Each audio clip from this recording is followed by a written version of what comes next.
la más breve de las 7 palabras. Después de esto, sabiendo Jesús que ya todo estaba consumado, dijo, para que la Escritura se cumpliese: tengo sed. Juan 19:28. Era sumamente conveniente que cada palabra de nuestro Señor en la cruz fuera reunida y preservada. Así como no sería quebrado ni un hueso suyo, tampoco no se perdería ni una palabra. El Espíritu Santo tuvo especial cuidado de que cada una de las sagradas expresiones fueran registradas convenientemente. Como ustedes saben, hubo 7 de esas últimas palabras, y 7 es el número de perfección y plenitud. Ese número combina el 3 del Dios infinito con el 4 de la completa creación. Como en todo lo demás, nuestro Señor fue la perfección misma en sus clamores de muerte. Hay una plenitud de significado en cada expresión que nadie sería capaz de captar enteramente, y cuando son combinadas, constituyen una vasta profundidad de pensamiento que ninguna medición humana podría sondear. Aquí, como en cualquier otra parte, nos vemos constreñidos a decir de nuestro Señor: jamás hombre alguno ha hablado como este hombre. En medio de toda la angustia de su espíritu, sus últimas palabras demuestran que tuvo pleno control de sí mismo y que fue fiel a su naturaleza perdonadora, fiel a su oficio de rey, fiel a su relación filial, fiel a su Dios, fiel a su amor por la palabra escrita, fiel a su gloriosa obra y fiel a su fe en su Padre. Como estas 7 palabras fueron registradas fielmente, no nos sorprende que hayan sido frecuentemente el tema de una devota meditación. Padres y confesores, predicadores y teólogos se han deleitado en reflexionar en cada sílaba de estas palabras inigualables. Estas solemnes frases han resplandecido como los 7 candeleros o las 7 estrellas del Apocalipsis, y han guiado a multitudes de hombres hacia quien las pronunció. Hombres reflexivos han extraído una riqueza de significado de ellas, y al hacerlo las han clasificado en diferentes grupos y las han colocado bajo diversos encabezados. Yo solo puedo darles a apreciar una muestra de este rico tema, pero me han impactado especialmente 2 maneras de considerar las últimas palabras de nuestro Señor. Primero, esas palabras enseñan y confirman muchas de las doctrinas de nuestra santa fe. Padre, perdónalos, porque no saben lo que hacen, es la primera. Aquí tenemos el perdón del pecado, un perdón gratuito en respuesta a la súplica del Salvador. Hoy estarás conmigo en el paraíso. Aquí tenemos la seguridad del creyente a la hora de su partida y su admisión instantánea en la presencia de su Señor. Es un golpe asestado directamente al corazón de la fábula del purgatorio. Mujer, he ahí a tu hijo. Esto manifiesta claramente la propia humanidad real de Cristo, quien hasta el final reconoció su relación humana con María, de quien nació. Sin embargo, su lenguaje nos enseña a no adorarla a ella, pues la llama mujer, y nos lleva a honrarlo a él, que en su más terrible agonía pensó en las necesidades y aflicciones de ella, así como piensa de igual manera en todos los miembros de su pueblo, ya que ellos son su madre y su hermana y su hermano. Eloi, Eloi, lama sabactani, Es la cuarta palabra que ilustra el castigo soportado por nuestro sustituto cuando cargó con nuestros pecados y fue así desamparado por su Dios. Ninguna exposición puede revelarnos plenamente la agudeza de esa frase. Es penetrante como la propia hoja y la punta de la lanza que atravesó su corazón.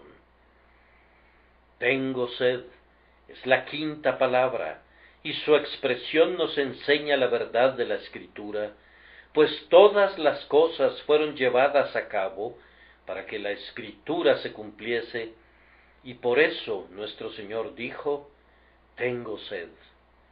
La Santa Escritura sigue siendo la base de nuestra fe, confirmada por cada palabra y acto de nuestro Redentor. La penúltima palabra es, consumado es. Allí tenemos la completa justificación del creyente, puesto que la obra por la cual es aceptado está realizada plenamente.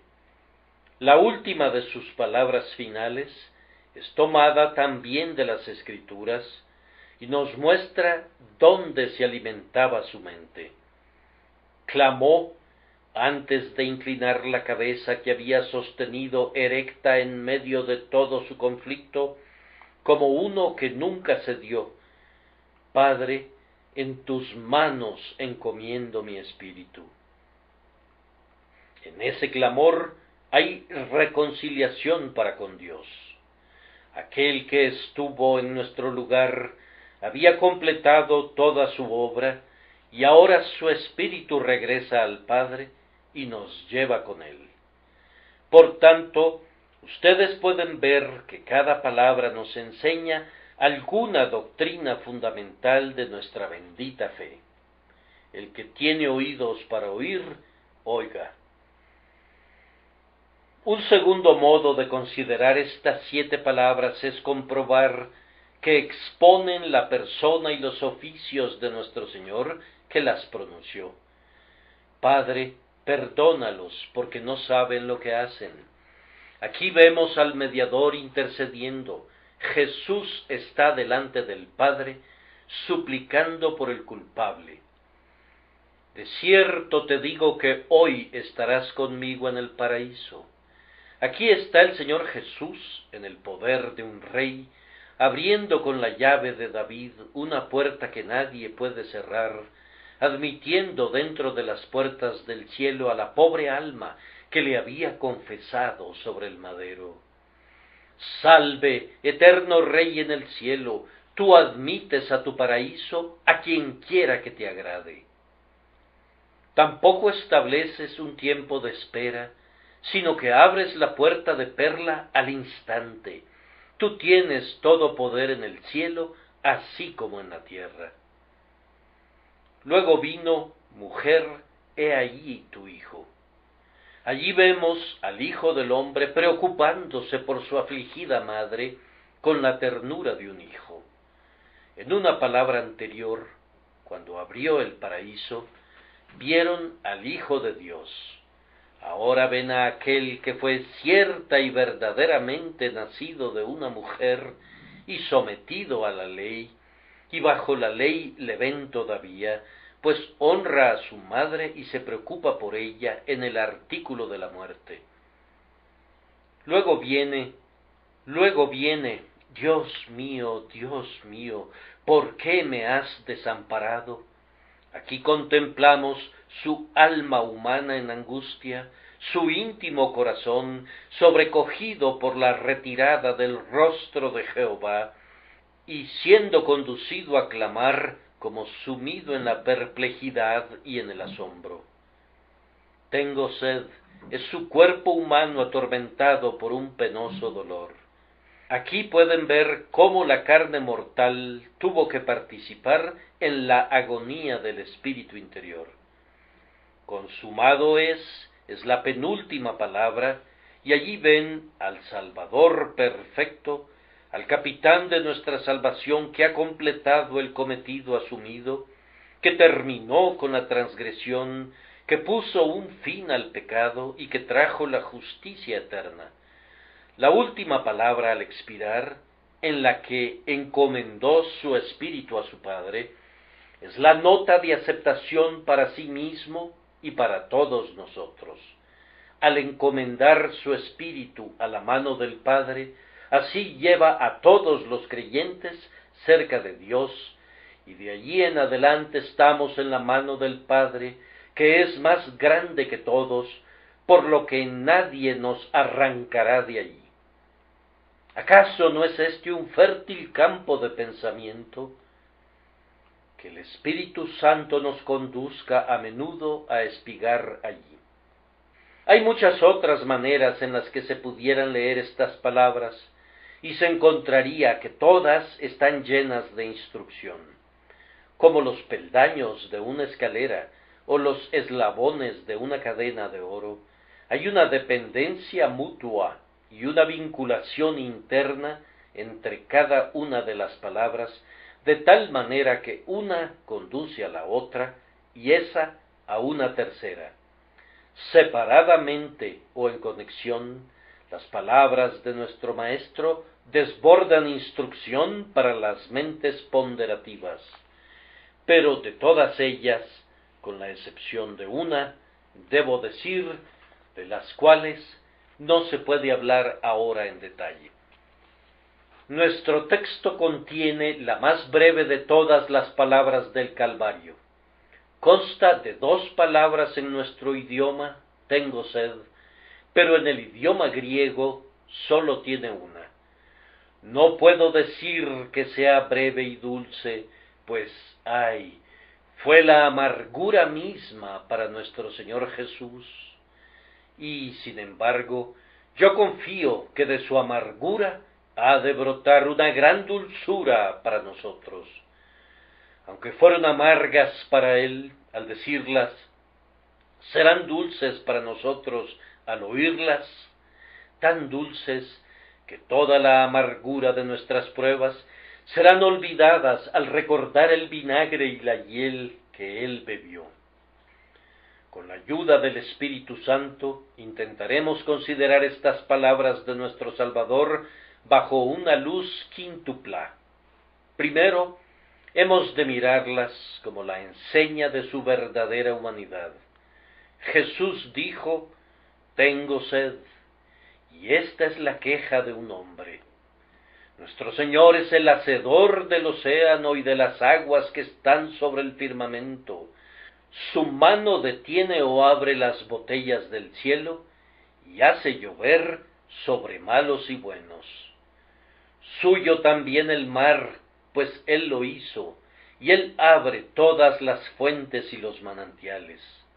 Él derrama los arroyos que corren entre las colinas, los torrentes que caen desde las montañas, y los ríos que fluyen y enriquecen las llanuras. Uno habría dicho, si Él estuviera sediento no nos lo diría, pues todas las nubes y las lluvias se alegrarían de refrescar su frente, y los riachuelos y las corrientes fluirían dichosamente a sus pies. Y sin embargo, siendo el Señor de todo, había tomado la forma de un siervo tan plenamente, y era hecho en la semejanza de la carne de pecado, tan perfectamente, que clamó con desfalleciente voz, tengo sed. Cuán verdaderamente es un hombre, Él es, en verdad, hueso de nuestros huesos y carne de nuestra carne, pues lleva nuestras dolencias. Yo los invito a meditar sobre la humanidad verdadera de nuestro Señor, muy reverentemente y muy amorosamente. Quedó demostrado que Jesús era realmente hombre, porque sufrió los dolores propios de la condición de hombre. Los ángeles no pueden sufrir de sed. Un fantasma, como le han llamado algunos, no podría sufrir de esa manera. Pero Jesús sufrió realmente, no sólo los más refinados dolores de mentes delicadas y sensibles, sino también las dolencias más torvas y más comunes de carne y sangre. La sed es una miseria común, tal como la sufren los campesinos y los mendigos. Es un dolor real y no un producto de la imaginación o una pesadilla del país de los sueños. Aunque los reyes no suelen padecer de sed, es un mal universal de la condición humana. Jesús es hermano de los más pobres y de los más humildes de nuestra raza. Nuestro Señor, sin embargo, padeció la sed a un grado extremo, pues él sentía la sed de la muerte y algo peor todavía, ya que era la sed de alguien cuya muerte no era común, pues él gustó la muerte por todos.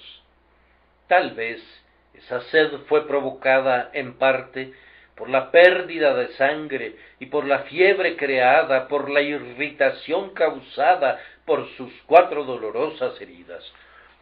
Los clavos estaban sujetados en las partes más sensibles del cuerpo y las heridas se abrían conforme el peso de su cuerpo arrastraba los clavos a través de su carne bendita y rompía sus delicados nervios. La tensión extrema producía una fiebre ardiente. El severo dolor le secaba su boca, convirtiéndola en un horno, hasta llevarlo a declarar, en el lenguaje del Salmo 22, mi lengua se pegó a mi paladar. Fue una sed tal que nadie de nosotros ha conocido jamás, pues el rocío de la muerte no se ha condensado todavía sobre nuestra frente. Tal vez la conoceremos a nuestra medida en la hora de nuestra muerte, pero no todavía, ni la sentiremos tan terriblemente como Él lo hizo. Nuestro Señor sintió esa penosa sequía de la disolución que provoca que toda humedad se evapore y que la carne retorne al polvo de la muerte. Aquellos que han comenzado a caminar en el valle de la sombra de muerte saben de esto. Jesús, siendo un hombre, no escapó de ninguno de los males que son repartidos al hombre en la muerte. Él es, en verdad, Emmanuel, Dios con nosotros en todo. Creyendo esto, debemos sentir con ternura cuán íntimamente semejante a nosotros se ha vuelto nuestro Señor Jesús. Tú has estado enfermo, tú has sido quemado por la fiebre como Él lo fue, y también has dicho jadeando, tengo sed. Tu senda corre muy cerca de la de tu maestro. Él dijo, tengo sed, para que alguien le trajera algo de beber, igual que tú desearías beber algún fresco sorbo que te fuera ofrecido cuando no puedes servírtelo tú mismo. ¿Podrías evitar sentir cuán cercano está Jesús a nosotros cuando sus labios debían ser humedecidos con una esponja y tenía que depender de otros tanto como para pedir de beber de sus manos?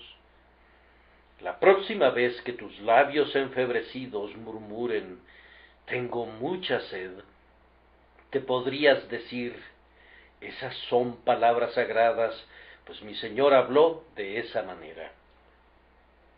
Las palabras, tengo sed, son una voz común en las cámaras mortuorias. No podemos olvidar las dolorosas escenas de las que hemos sido testigos cuando hemos observado la disolución de algún cuerpo humano. Hemos visto a algunos de nuestros seres más queridos en una incapacidad de atenderse a sí mismos.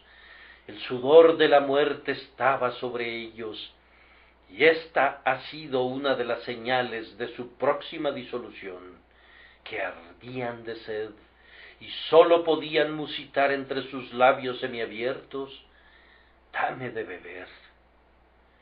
Oh amados, nuestro Señor era un hombre tan verdaderamente que todos nuestros dolores nos traen recuerdos suyos. La próxima vez que estemos sedientos, podemos contemplarlo a Él, y siempre que veamos a algún amigo desfallecido y sediento a la hora de su muerte, podemos contemplar a nuestro Señor reflejado en sus miembros tenuemente, si bien verdaderamente. Cuán íntimamente relacionado con nosotros está el sediento Salvador. Debemos amarle más y más. Cuán grande es el amor que le condujo a una condescendencia como esa. No debemos olvidar la infinita distancia que hay entre el Señor de gloria en su trono y el crucificado consumido por la sed. Un río del agua de vida, puro como el cristal, proviene hoy del trono de Dios y del Cordero, y sin embargo, una vez Él condescendió a decir: tengo sed. Él es Señor de las fuentes y de todos los abismos, pero ni un solo vaso de agua fresca fue puesto en sus labios. Oh, si Él en cualquier momento hubiera dicho delante de sus guardas angélicos: tengo sed, ellos seguramente habrían emulado el valor de los hombres de David, cuando se abrieron paso hasta el pozo de Belén, que estaba junto a la puerta, y sacaron agua a riesgo de sus vidas. ¿Quién de nosotros no derramaría voluntariamente su alma hasta la muerte si sólo pudiera darle un refrigerio al Señor? Y sin embargo, por nuestra causa, Él se puso en una posición de vergüenza y de sufrimiento en la que nadie querría atenderle, sino que cuando clamó: tengo sed, más bien le dieron a beber vinagre. ¡Cuán gloriosa inclinación de nuestra cabeza exaltada! Oh Señor Jesús, nosotros te amamos y te adoramos. De buena gana enaltecemos tu nombre en recuerdo agradecido de las profundidades a las que descendiste.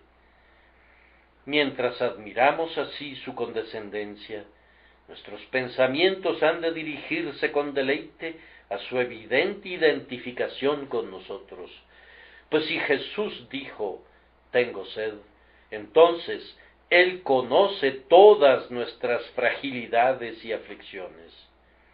La próxima vez que sintamos dolor o que suframos de depresión de espíritu, recordaremos que nuestro Señor lo entiende todo, pues ha tenido una experiencia práctica y personal de eso. Ni en la tortura del cuerpo, ni en la pesadumbre del corazón, somos abandonados por nuestro Señor. Su línea es paralela a la nuestra. La flecha que te ha traspasado últimamente, hermano mío, primero fue manchada con su sangre. La copa que ahora eres conducido a beber, por muy amarga que sea, muestra la huella de sus labios sobre su borde. Él ha recorrido el aciago camino antes que tú, y cada huella que deja sobre el suelo mojado muestra junto a ella la huella de sus pies. Entonces debemos creer plenamente y apreciar profundamente la simpatía de Cristo, puesto que dijo: tengo sed. A partir de ahora, tenemos que cultivar también el espíritu de resignación, pues haríamos bien en regocijarnos al tomar una cruz que sus hombros han llevado ya antes que nosotros. Amados, si nuestro Maestro dijo: tengo sed, ¿acaso esperamos beber diariamente de los torrentes del Líbano? Él era inocente y sin embargo tuvo sed. ¿Habríamos de asombrarnos si los culpables son castigados de vez en cuando? Si era tan pobre que fue despojado de sus vestidos y fue colgado en un madero, sin un centavo y sin amigos, hambriento y sediento, ¿acaso gemirán o murmurarán a partir de ahora porque llevan un yugo de pobreza y carencia? Hay pan en tu mesa hoy, y habrá al menos un vaso de agua fría para refrescarte. Por tanto, no eres tan pobre como era él. Entonces, no debes quejarte. Será más el siervo que su señor, o el discípulo más que su maestro? Tenga la paciencia su obra completa. Tú realmente sufres. Tal vez, amada hermana, sufres de una royente enfermedad que carcome tu corazón, pero Jesús tomó nuestras enfermedades y su copa fue más amarga que la tuya. Que el jadeo de tu Señor al decir, tengo sed, entre en tus oídos, en tu aposento, y cuando lo oigas, deja que toque tu corazón y haga que te ciñas y que digas, dice él, tengo sed, entonces tendré sed con él y no me quejaré, sufriré con él y no murmuraré. El clamor del Redentor, tengo sed, es una solemne lección de paciencia para sus afligidos. Al pensar en esta expresión, tengo sed, que demuestra la humanidad de nuestro Señor, debemos resolver además que no hemos de rehuir ninguna negación, antes bien que hemos de cortejarlas para ser conformados a su imagen. ¿No deberíamos sentirnos medio avergonzados de nuestros placeres cuando Él dice, tengo sed? ¿No podríamos despreciar nuestra mesa sobrecargada cuando Él está tan abandonado? ¿Será una penalidad jamás que se nos niegue el trago que satisface cuando Él dijo, tengo sed? ¿Serán satisfechos los apetitos carnales y serán consentidos los cuerpos cuando Jesús clamó, tengo sed? ¿Qué importa que el pan esté seco? ¿Qué importa que la medicina sea nauseabunda cuando para su sed no hubo alivio sino hiel y vinagre? ¿Acaso nos atreveríamos a quejarnos? Por su causa debemos regocijarnos en la autonegación y aceptar a Cristo y un mendrugo de pan como todo lo que deseamos de aquí al cielo.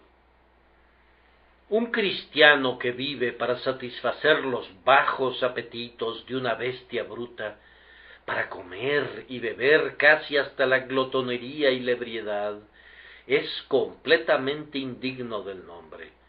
La conquista de los apetitos y la entera subyugación de la carne deben alcanzarse, pues antes nuestro grandioso ejemplo dijo, consumado es, en donde me parece que alcanzó la mayor altura de todas. Cuando dijo, tengo sed, sólo descendió un escalón desde aquella suprema elevación. El poder de sufrir por otro, la capacidad de ser abnegado, incluso hasta el extremo, para cumplir alguna gran obra para Dios, esto es algo que ha de buscarse y debe ser ganado antes de que nuestra obra esté terminada, y en esto Jesús es para nosotros nuestro ejemplo y nuestra fortaleza. Así he tratado de atisbar alguna medida de enseñanza, usando ese lente para los ojos del alma, a través del cual miramos la expresión tengo sed, como la enseña de su verdadera humanidad. En segundo lugar, consideraremos estas palabras, tengo sed, como el signo de su doliente sustitución. La gran fianza dice, tengo sed, porque es colocado en el lugar del pecador y por tanto debe sufrir el castigo del pecado de los impíos. Dios mío, ¿por qué me has desamparado? Señala la angustia de su alma. Tengo sed, expresa en parte la tortura de su cuerpo, y ambas cosas eran necesarias porque está escrito del Dios de justicia, que Él es quien puede destruir el alma y el cuerpo en el infierno, y los dolores agudos que se han de pagar a la ley son de ambos tipos y tocan el corazón y la carne. Vean, hermanos, dónde comienza el pecado y fíjense que allí termina. Comenzó con la boca del apetito, cuando fue gratificado pecaminosamente, y termina cuando un apetito similar es negado resueltamente. Nuestros primeros padres arrancaron el fruto prohibido y al comerlo mataron a la raza. El apetito fue la puerta del pecado y por tanto nuestro Señor fue expuesto al dolor en ese punto. Con tengo sed, el mal es destruido y recibe su expiación. Vi el otro día el emblema de una serpiente con su cola en su boca, y si lo transporto más allá de la intención del artista, el símbolo puede expresar el apetito tragándose a sí mismo. Un apetito carnal del cuerpo, la satisfacción del deseo de alimentos, nos abatió bajo el primer Adán, y ahora el agudo malestar de la sed, la negación de lo que el cuerpo apetecía, nos restaura a nuestro lugar. Y esto no es todo.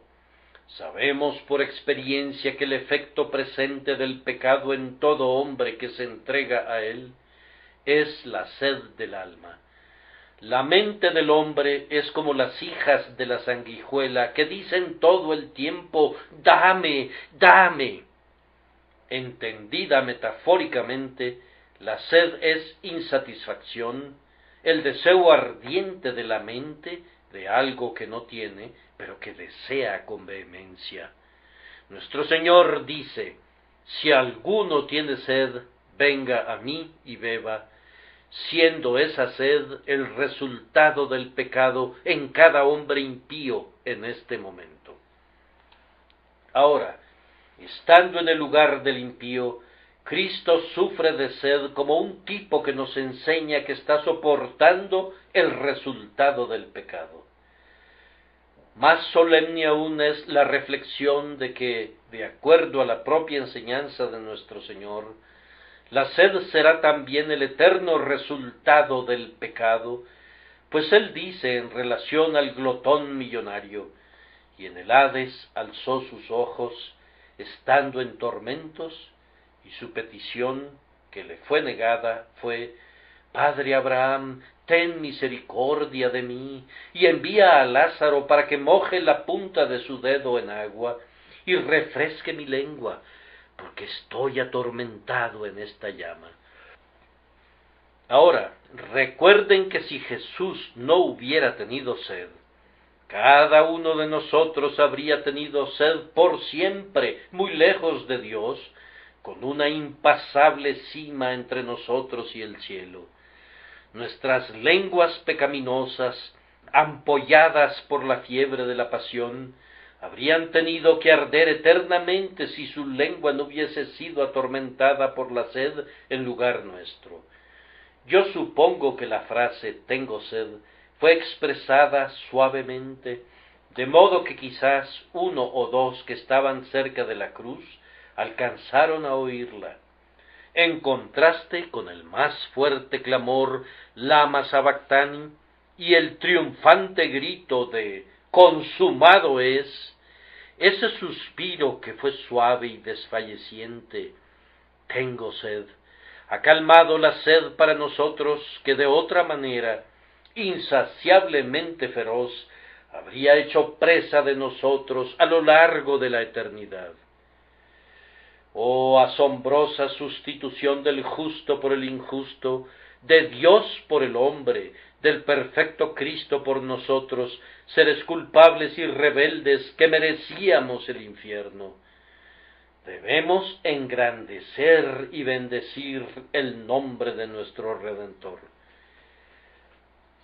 Me parece muy asombroso que estas palabras, tengo sed, fueran, por decirlo así, la liquidación de todo.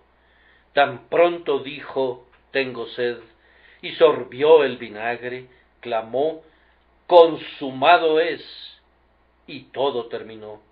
La batalla fue peleada, y la victoria fue ganada para siempre, y la sed de nuestro grandioso liberador fue el signo de que él había eliminado al último enemigo.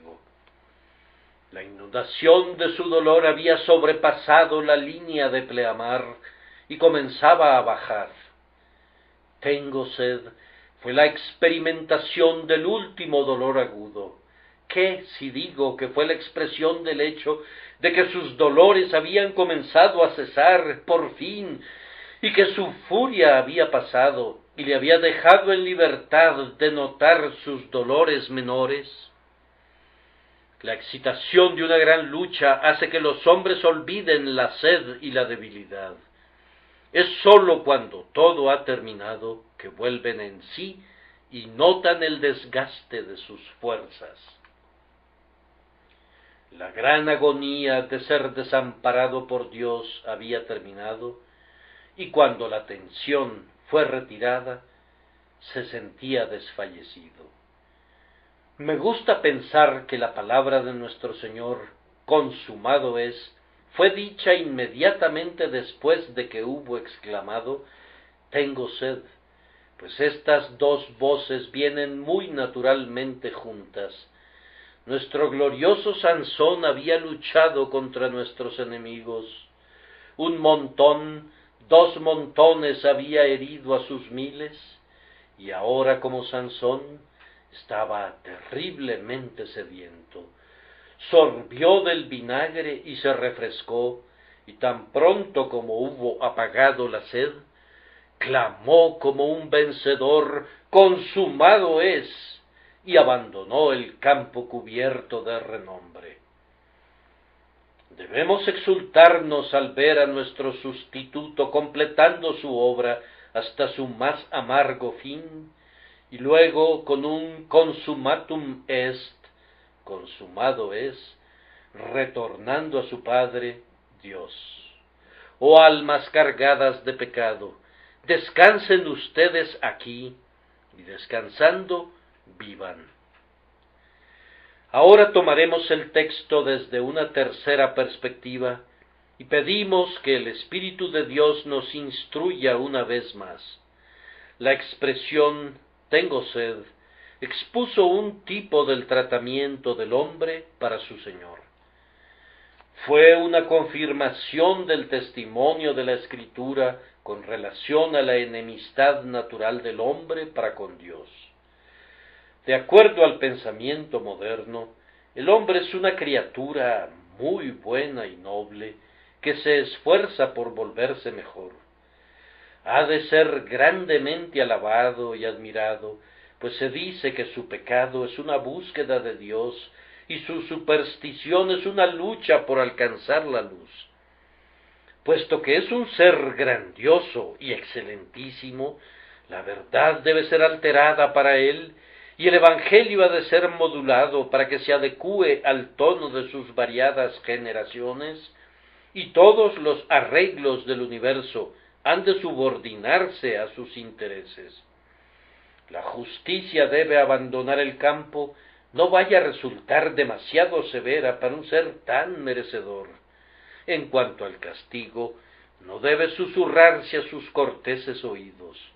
De hecho, la tendencia es exaltar al hombre por encima de Dios y darle el lugar más elevado. Pero esa no es la apreciación verdadera del hombre de acuerdo a las Escrituras. Allí, el hombre es una criatura caída, con una mente carnal que no puede ser reconciliada con Dios. Peor que una criatura salvaje, devuelve mal por bien y trata a su Dios con una vil ingratitud. Ay, el hombre es un esclavo embaucado por Satanás y un traidor de negro corazón a su Dios. ¿No decían las profecías que el hombre daría a su Dios encarnado hiel para comer y vinagre para beber? Ya lo hizo. Él vino para salvarlo, pero el hombre le negó la hospitalidad. Al principio no hubo espacio para él en el mesón, y al final no hubo ni un solo vaso de agua fresca que pudiera beber. Antes bien, cuando tuvo sed, le dieron a beber vinagre. Este es el tratamiento que el hombre da a su Salvador. El hombre universal, dejado a sí mismo, rechaza, crucifica y escarnece al Cristo de Dios. Este ha sido también el acto del hombre en su mejor momento, cuando es movido a la compasión, pues parece claro que aquel que alzó la esponja húmeda hasta los labios del Redentor, lo hizo por compasión. Yo creo que ese soldado romano tenía buenas intenciones, al menos buenas para un rudo soldado con poca luz y conocimiento. Corrió y remojó la esponja en vinagre. Era la mejor manera que conocía de poner unas cuantas gotas de humedad en los labios de alguien que estaba sufriendo tanto. Pero aunque sintió un grado de piedad, era del tipo que uno podría mostrar a un perro.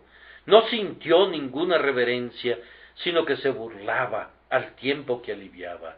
Leemos: los soldados también lo escarnecían, acercándose y presentándole vinagre. Cuando nuestro Señor clamó Eloi, Eloi, y dijo después tengo sed, las personas en torno a la cruz dijeron deja, veamos si viene Elías a librarle, burlándose de él. Y según Marcos, el que le dio el vinagre expresó las mismas palabras. Tuvo piedad del sufriente, pero pensó tan poco en él, que se unió a las voces de escarnio. Incluso cuando el hombre se compadece de los sufrimientos de Cristo, y el hombre dejaría de ser humano si no lo hiciera, aun así se burla de él. La propia copa que el hombre le da a Jesús es a la vez escarnio y compasión, pues el corazón de los impíos es cruel. Miren cómo el hombre, en su mejor momento, mezcla la admiración por la persona del Salvador con el desprecio de sus pretensiones. Escribe libros para ponerlo como un ejemplo y al mismo tiempo rechaza su deidad. Admite que fue un hombre portentoso, pero niega su más sagrada misión.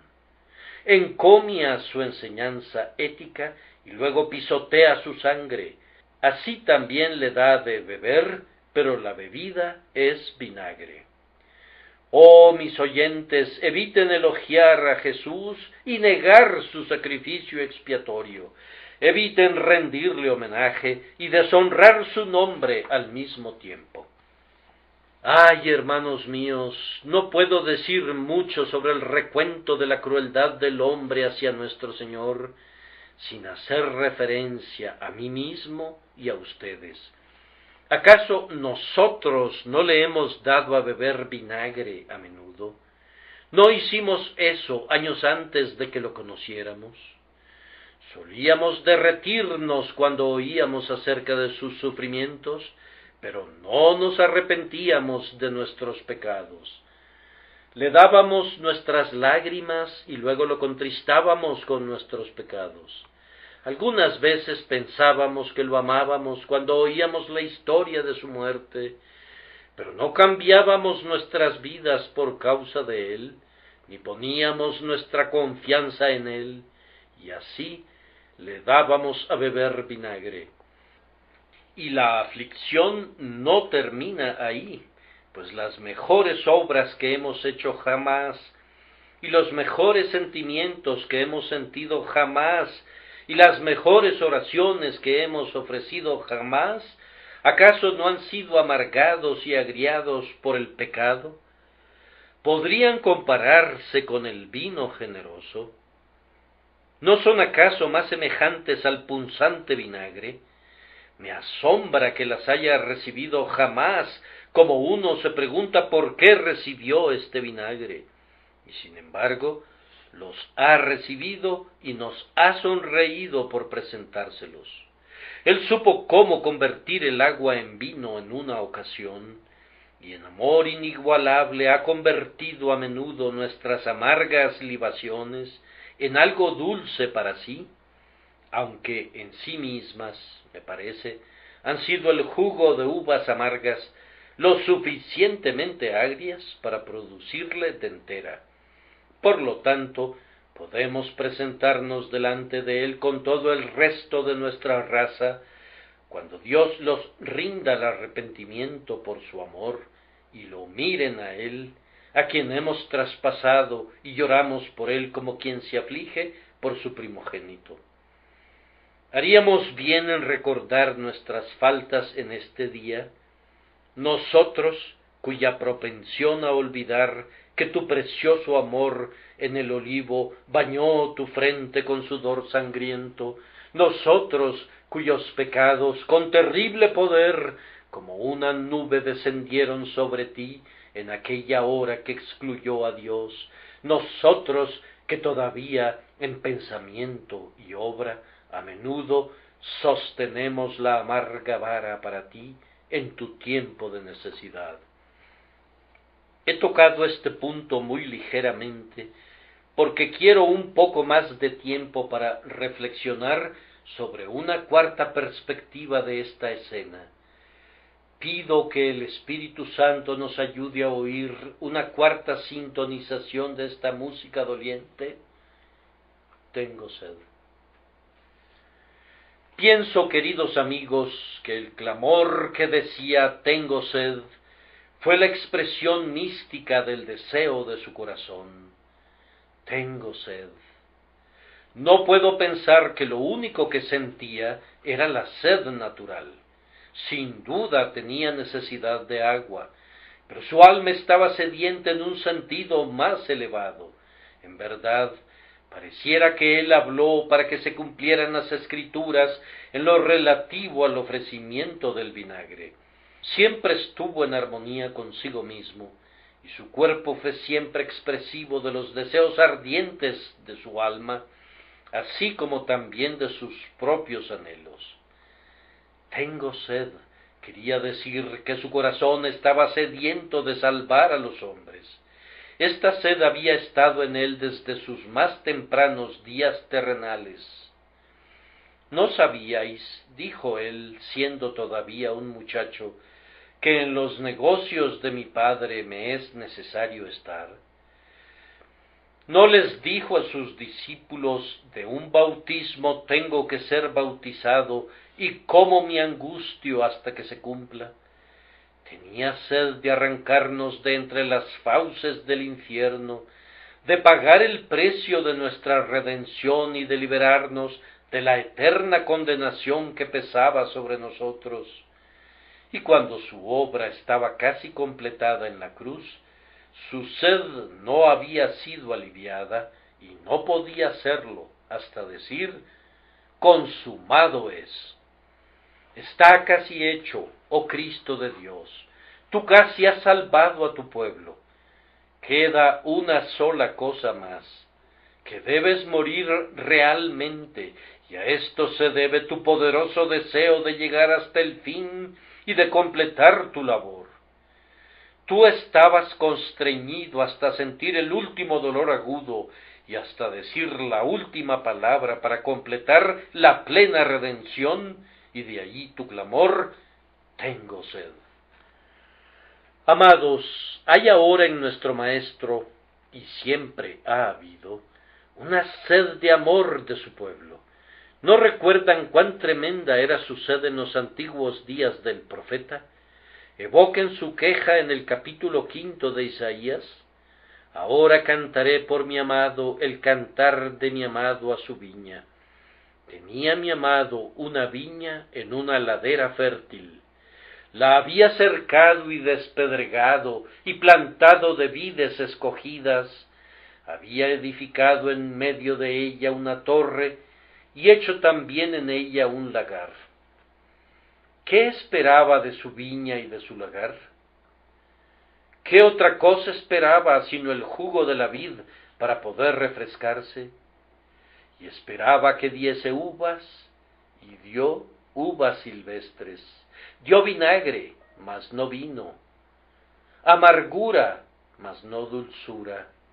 Él estaba sediento entonces. De acuerdo al sagrado cantar de amor, en el capítulo 5 del Cantar de los Cantares, aprendemos que cuando él bebió, en aquellos tiempos de antaño, fue en el huerto de su iglesia donde fue refrescado. ¿Qué dice? Yo vine a mi huerto, oh hermana, esposa mía. he recogido mi mirra y mis aromas, he comido mi panal y mi miel, mi vino y mi leche he bebido. Comed, amigos, bebed en abundancia, oh amados. En el mismo cantar, él habla de su iglesia y dice, y tu paladar como el buen vino que se entra a mi amado suavemente y hace hablar los labios de los viejos.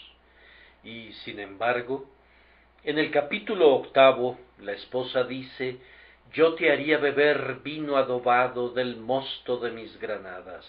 Sí, a él le encanta estar con su pueblo.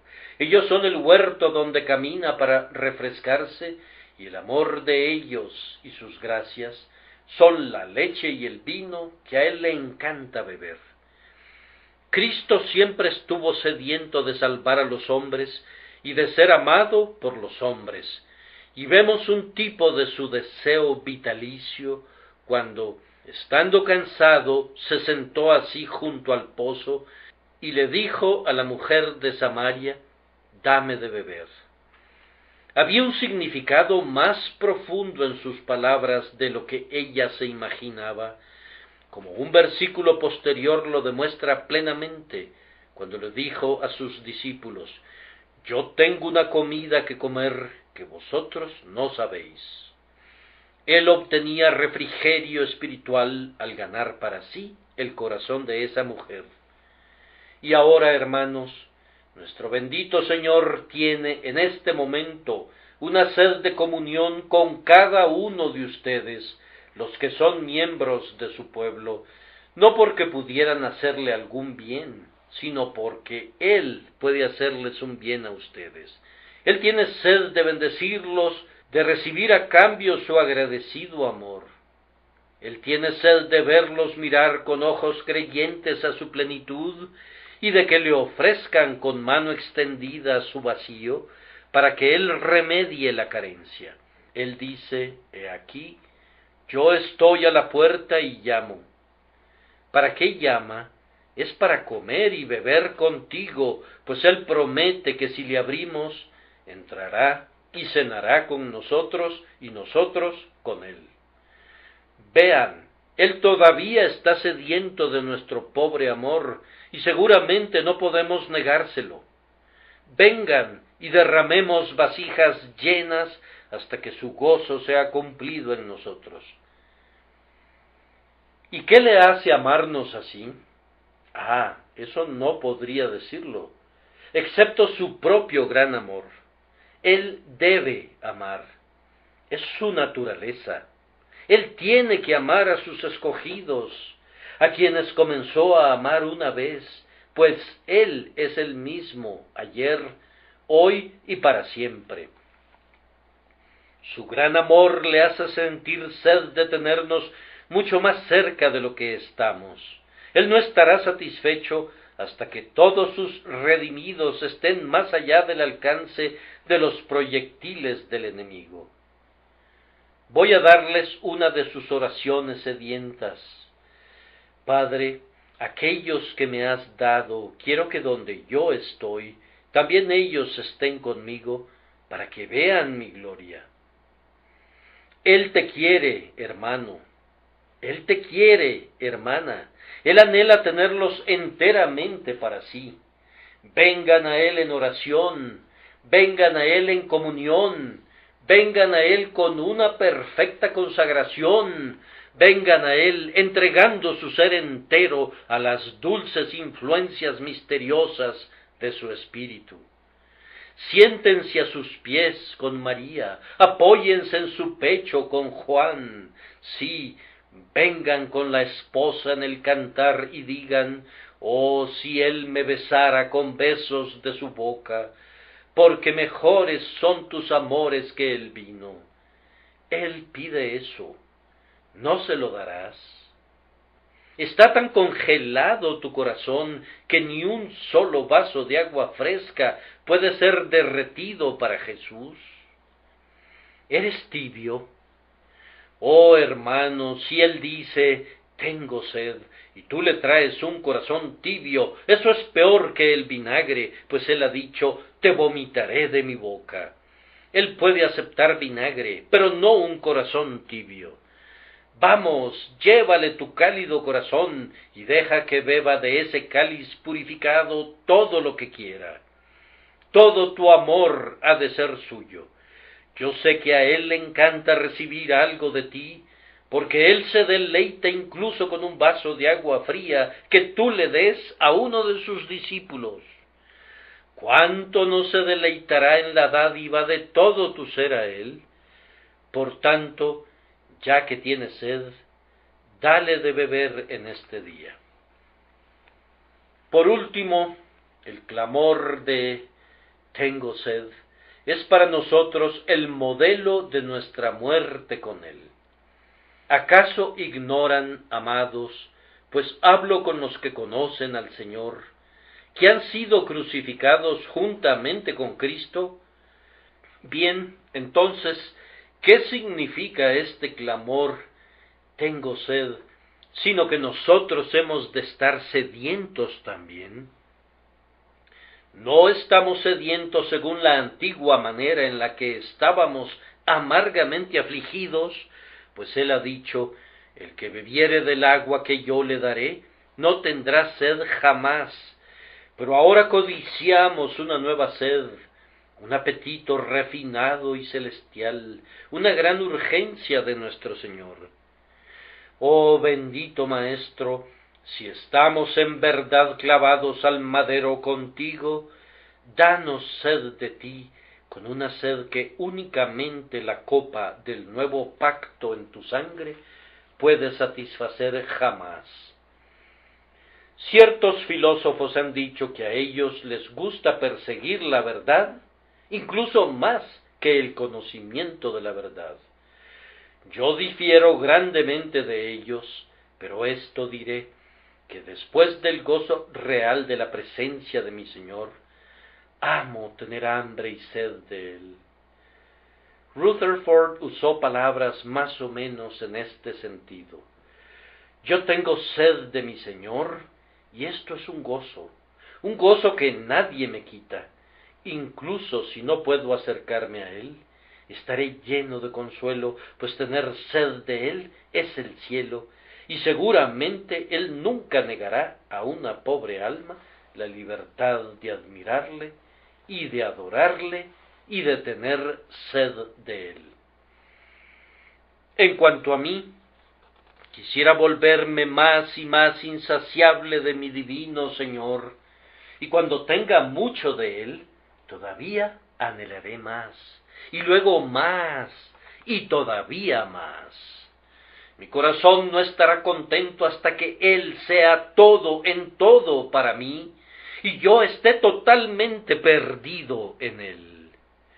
Oh, poder tener el alma más ancha para poder tomar sorbos más grandes de su dulce amor, pues nuestro corazón no se conforma con eso. Uno desearía ser como la esposa que ya había festejado en la casa del banquete y había encontrado que su fruto era dulce a su paladar, al punto que estaba muy llena de gozo, pero aún así clamaba, sustentadme con pasas, confortadme con manzanas, porque estoy enferma de amor. Ella ambicionaba vasos llenos de amor, aunque ya estaba doblegada por él. Este es un tipo de dulzura de la cual, si un hombre ha recibido mucha, tiene que obtener más, y cuando ha tenido más, está bajo mayor necesidad de recibir más, y así sucesivamente, pues su apetito está creciendo siempre, alimentado por lo que come hasta quedar saciado con toda la plenitud de Dios. Tengo sed, esta es la palabra de mi alma para su Señor. Tomada prestada de sus labios, se adecúa muy bien a mi boca. Tengo sed, pero no como una vez la tuve, de compartir los vanos deleites de la tierra. Tus heridas, Emmanuel, todas prohíben que busque mis placeres allí. Amada fuente de desconocido deleite, no bajes más debajo del borde, sino desborda y derrama sobre mí una corriente viva y dadora de vida. Jesús tuvo sed. Entonces hemos de tener sed en esta tierra seca y sedienta, donde no hay agua. Así como el ciervo brama por las corrientes de aguas, nuestras almas tienen sed de ti, oh Dios. Amados, hemos de sentir sed de las almas de nuestros semejantes. Ya les he dicho que ese fue el deseo místico de nuestro Señor, ha de ser el nuestro también. Hermano, ten sed de que tus hijos sean salvos. Hermano, te ruego que tengas sed de que tus trabajadores sean salvos. Hermana, ten sed de la salvación de tu clase, sed de la redención de tu familia, sed de la conversión de tu esposo. Todos nosotros tenemos que anhelar conversiones. ¿Sucede así con cada uno de ustedes?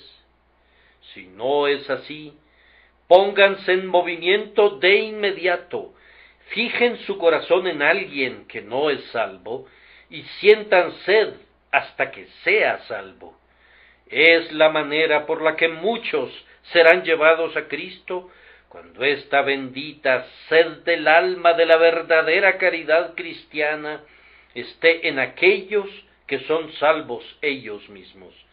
Recuerden cómo dijo Pablo: verdad digo en Cristo, no miento, y mi conciencia me da testimonio en el Espíritu Santo, que tengo gran tristeza y continuo dolor en mi corazón, porque deseara yo mismo ser anatema, separado de Cristo, por amor a mis hermanos, los que son mis parientes según la carne. Él se habría sacrificado para salvar a sus paisanos, pues deseaba de todo corazón su bienestar eterno. Esta misma mente debe haber en ustedes. Haya pues en ustedes este sentir. En cuanto a ustedes, tengan sed de perfección, tengan hambre y sed de justicia, pues serán saciados. Odien el pecado y aborrézcanlo de corazón. Tengan sed de ser santos como Dios es santo. Tengan sed de ser semejantes a Cristo, sed de dar gloria a su sagrado nombre por una completa conformidad a su voluntad. Que el Espíritu Santo obre en ustedes el modelo completo de Cristo crucificado, y a Él sea la alabanza por los siglos de los siglos. Amén